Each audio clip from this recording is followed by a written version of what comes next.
Good afternoon, Mr. Bridgen. You've flown all the way. No, have you flown? Yes, you've flown all the way over from England to visit Reiner Fuellmich in prison. Is it your first time here? It's the first time at Bremervörde, yes. I've been to Germany before, but I'm here because I don't want people to forget about Reiner. He's got his appeal going on. He's been a great advocate for the truth and justice, and that's why I believe he's being held as a political prisoner. He's uncomfortable for the authorities because he's very erudite. He's a very intelligent man and a great lawyer, and he's dangerous to them. That's why he's been accused falsely of fraud, and he's now being kept in a maximum security prison.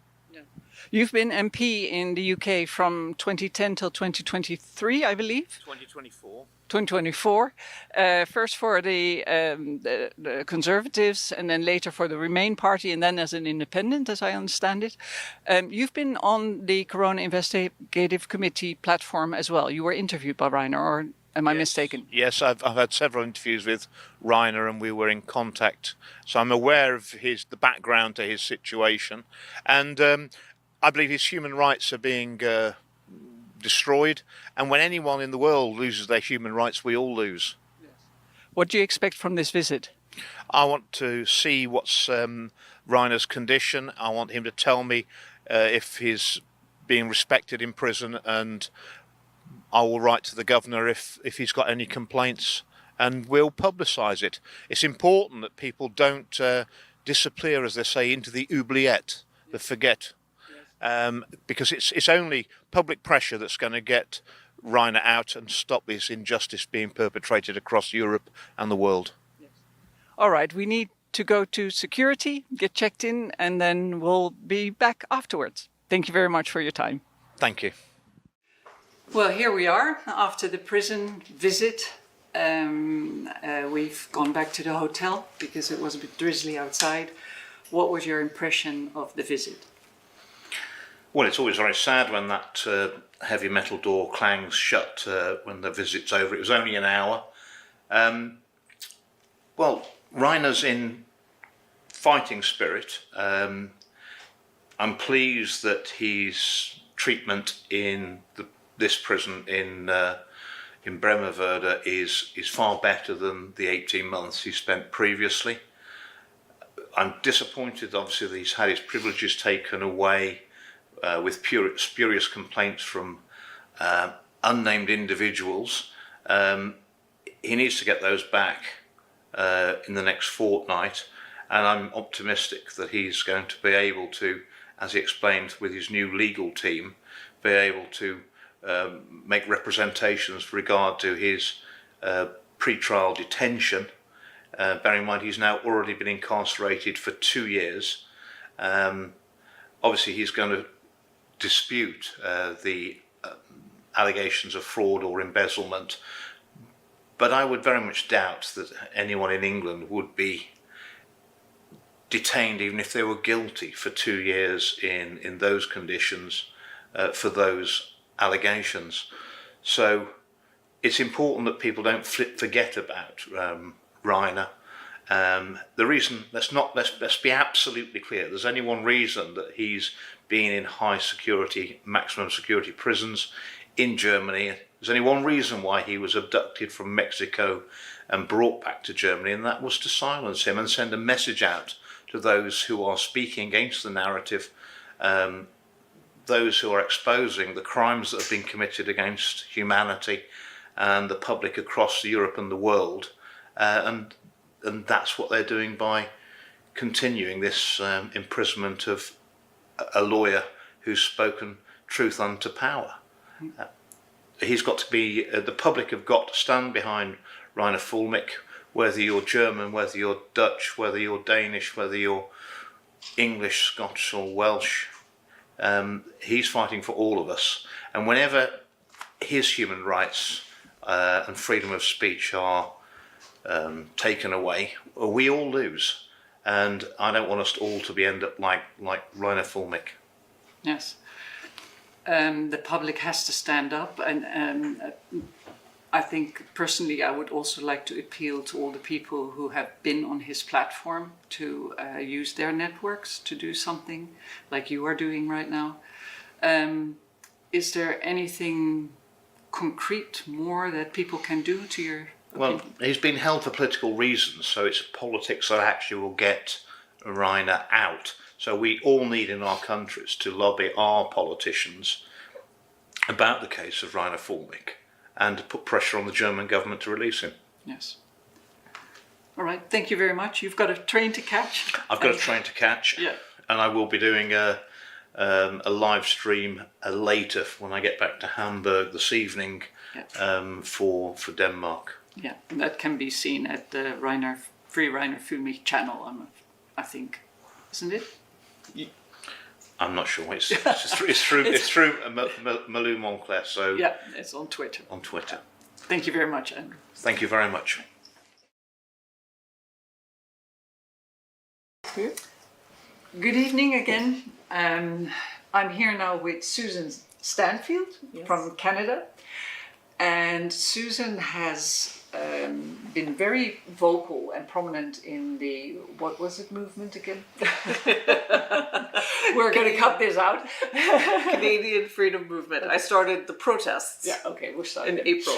I'm here with Susan Stanfield, and she did the Canadian Freedom Movement during Corona, and is the author of the book Betrayed. Right? Yes. Yes. And we, together with former UK MP Andrew Bridgen, went to visit Reiner Fuellmich in the prison today. And I'm just going to ask Susan for her reaction. Well, it was heavy being in the prison, but Reiner seems okay. And the moment we arrived, of course, I think a lot of us maybe felt the same, is how important it is for Reiner's story to get out there. Because when he's in a prison or anyone, they can't speak. So the onus on us to be his voice when he's outside of prison couldn't have been more apparent for me today. In the middle of nowhere in Germany, and nobody knows. Nobody knows, yes, because you went around yesterday with Andrew Bridgen and asked a couple of Germans in a pub to ask them whether they knew Reiner Fuellmich, and they didn't, you said, or? I asked people on the airplane, in a hotel, on the train, in other towns I was in the pub. I probably asked about 20 or 30 people, and nobody has heard of his story. But when they brought it up on Facebook, because they looked right away, the Germans, they were shocked. And I could see in their face that they knew they needed to know the story, but they had not heard of it before. Mm-hmm. Okay. We talked for an hour with Reiner about how his case was going and what he's doing. Is there anything the public can do, according to you? Well, I think Reiner gave us that guidance, right? He is the best person really to lead a campaign, especially since he's so intelligent and legal. There's 3 basic functions that we all need to participate in, and that is supporting his legal team. So the review of his detention happens as soon as possible. I think that's the big one. So review of his detention, so there's justice for his actual incarceration. The second thing would be his actual work for the investigative committee. Where is that work? And the world needs that work. Mm-hmm. And then thirdly, I would say that everybody in as many countries as possible really get louder and demand justice and answers for Reiner, no matter what country they're in and what language they speak. Mm-hmm. So the world understands, because he's in prison for all of us. It could be any one of us just disappear into a prison like that. Mm-hmm. So I would say those 3 things: understanding the regular weekly and monthly legal actions that will help Reiner. Secondly is his actual work that he's published. And then thirdly, public relations, getting the story out there. Yeah. And Reiner said those 3 things to us, right? Yeah, just a little sharing of information. Yeah. The review of his detention is because he's still in arbitrary detention, effectively, because his appeal has not been decided on yet. He's been in preliminary detention as well. Yeah, arbitrary as well. But yeah, I think that's the other piece maybe that the public can understand, is he called it white Torture. And I had not heard that term, white torture, but the fact that Reiner was tortured in the first 18 months. So my husband was kidnapped and tortured for 2 weeks. And I was one of the people that found him and negotiated his release politically. And then we both were involved with the Assange case. And I believe the results that we got, it was a political solution that got Julian out. And that's what we have to force with Reiner. One phone call could get Reiner out of that prison. And so it's really up to the public to not, where a lot of us feel very fatigued around the injustice. It's hard what we've been through for 5 years. Oh, another legal case I've got to study and get excited about, and we just want to live normal lives. That we only need, a few hundred or a few thousand people to start ringing the bell for Reiner to get it to the world's attention again, and to mainstream journalists. So anybody who is connected to mainstream journalism, tell Reiner's story on video. That's something that everybody could do. Everybody has a role to play, no matter how small it is. It matters, and that we all keep believing in that. It matters to care. Do you believe that mainstream journalists will pick it up? Well, we have a few now in Canada because they don't trust our government anymore. And they're challenging Mark Carney, our Prime Minister. They can see what he's doing with his policies. They can see they're causing problems, poverty and whatever. So they're always looking for the story. How many of them are allowed to say? But there's a woman, I can't remember what her name is. She's Greek and she's strong and she's very intelligent. She popped up in the last, I guess, 3 or 4 years. Anyway, I saw her. In Canada? Yeah, she would be one of the first people I would go to. There's a journalist named Rosemary Barton who Mark Carney basically humiliated in an interview. I will call Rosemary because he was very impolite to her. So there's a lot circling around that want a story like this, journalists who have the integrity that you do, and whatever platform they can share it on, or even just sharing it with contacts or the new media, it all helps, right? Yeah. It helps. But yeah, I think positioned the right way, it is time for mainstream journalists to tell this story around unlawful detainment and torture and imprisonment. I think we can get that on mainstream Canadian news for sure. Okay. I think we can. That will be one of my goals. Yeah. Well, that's very hopeful news, and let's make it happen. Yeah, that's by Christmas, right? By Christmas. Yeah. Thank you very much for your time, Susan, and we'll see you again.